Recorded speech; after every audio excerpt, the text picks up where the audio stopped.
So guys, ito na nga, papunta na nga po kami ng Bicol. At ayan nga po si RR. At ayan naman si Daddy. Hi Daddy. At ayan si Ate MM. Hi Ate MM. Ay si Ate. Hello Ate. Hi. Excited na sila papuntang Bicol. Sobrang haba ng biyahe. So ayan nga sila. Nanay. Hi Nanay. At ayan nga. Ajay. Hi Tatay. At ngayon naman, papunta na kami sa pinakakilalang daan dito sa Bicol. Ito ang bitukan ng manok. So, excited na ako kasi every time na pupunta kami dito, laging gabi. Ngayon naman, umaga kami dadaan. So, papakita ko sa inyo yung daan. Medyo malabo nga lang kasi nga, ang hirap mag-video. So, ito na nga guys, babaybayin na nga natin ang bitukan ng manok. Dati, kapag dumadaan ka dito, halos walang ilaw, lalo pag gabi, sobrang nakakatakot. Buti nga today, is na-improve na talaga nila. So, meron na siyang yung mga reflector, kaya kapag gabi, hindi na siya nakakatakot pag dadaan ka dito. Tapos, meron na rin dito nag-a-assist.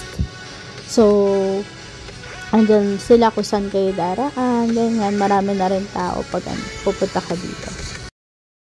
So, ito na nga guys, ito na nga yung pinakadaan. Ayan, so makikita nyo, ano siya, 1969, si Ferdinand Marcos yung nagpagawa nitong daan na ito. So, ayan na, nakikita nyo, ang daming nag-a-assist dito. So, talagang hindi siya nakakatakot. Tapos, meron na siya dito sa paligid na harang.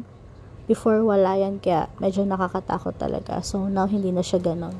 Nakakatakot. Kasi ito kasing daan na to, itong bitukan ng manok, ito yung pinaka-shortcut papuntang Bicol. So, ayan na nga guys. Ayan o. Dati sobrang nakakalula talaga. Ngayon, hindi na siya ganon. Nakakatakot.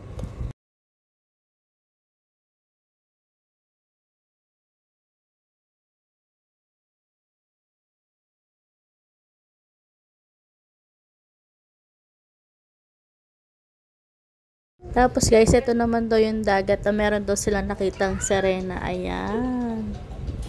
Guys, andito na nga kami sa Bicol.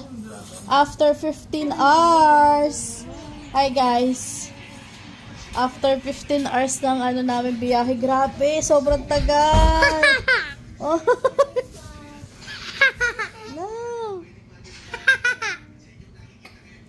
So, it's our second late day. Kain muna kami sa mundo. Hello, Daddy. Hello. R. R. Hello, guys. Busy sila pa.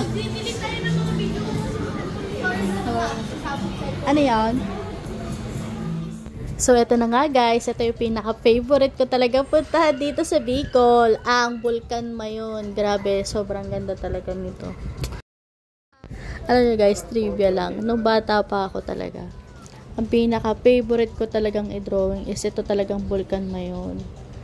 Kapag pinagdodrawing ako ng kahit ano, ito lang talagang Bulkan Mayon ang nadodrawing ko lang talaga. Tapos meron pa yung may effect pa yan ng pazigzag sa gitna. As in, sobrang favorite ko talaga itong Bulkan Mayon. And this is it. Mag-ATV na kami. Unang pasok pa lang namin, sobrang takot na ako, kaya talaga nagpa-assist ako kay kuya.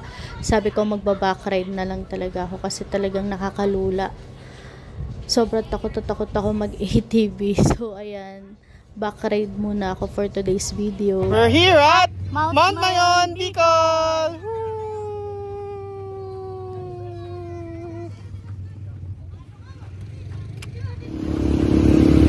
So, ayan na nga guys, nag-ATV na nga kami. Ayan. So, pwede kayong magpa-video doon sa nag-a-assist sa inyo para ma-video at ma-document lahat. Ma-picturean din kayo sa pagsakay nyo dito sa ATV habang nandito kayo. Hi, MM! Hi, Daddy! Ayan. So, ayan si Ate Pan. Diba? So, ito na nga ako guys. Sabi sabi nung nag-a-assist sa akin kanina, ma'am, itry mo, kaya ayan, itry ko nga.